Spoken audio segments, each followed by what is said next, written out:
আমরা হাসিনার ব্যক্তিগত বিরোধী নয়, আমরা আওয়ামী লীগের শেখ মুজিবের বিরোধিতা করি নাই, আমরা শেখ মুজিবের কার্যকলাপের বিরোধিতা করেছি। সেদিন যদি শেখ মুজিবুর রহমান পাকিস্তানের সাথে আতাত না করতেন, ইয়াহিয়ার সাথে ভুট্টোর সাথে আলোচনার নামে বাংলাদেশে যে অত্যাচার অবিচার, যে রাতের অন্ধকারে আক্রমণ চালিয়েছিল, সেদিন কিন্তু এই আক্রমণ এবং নৃশংস হত্যাকাণ্ডটা সংঘটিত হতো না। তাই ভুল ছিল আওয়ামী লীগের শেখ মুজিবের আমলের সময়। সেদিন আমাদের মাওলানা আব্দুল হামিদ খান ভাসানী বলেছিলেন, আর না আলোচনা, পাকিস্তান পশ্চিম পাকিস্তানকে সালাম দিয়ে দাও, আসসালামু আলাইকুম।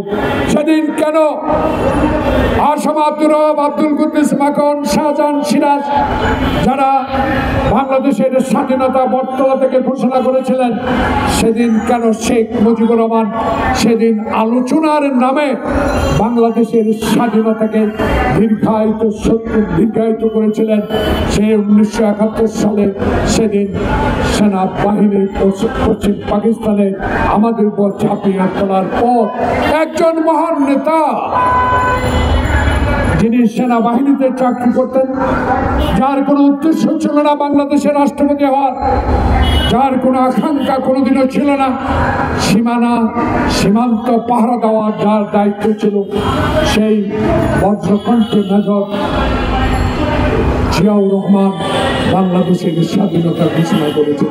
প্রিয় বন্ধুগণ, এই নামটি উচ্চারণ করতে সাহসের সহিত বলতে হয়। আমার বুকে অনেক সাহস আছে। সেদিন বিএনপি ছিল না, ছাত্রদল, যুবদল, সালামের ছিল না, সেদিন ছিল ছাত্রলীগ।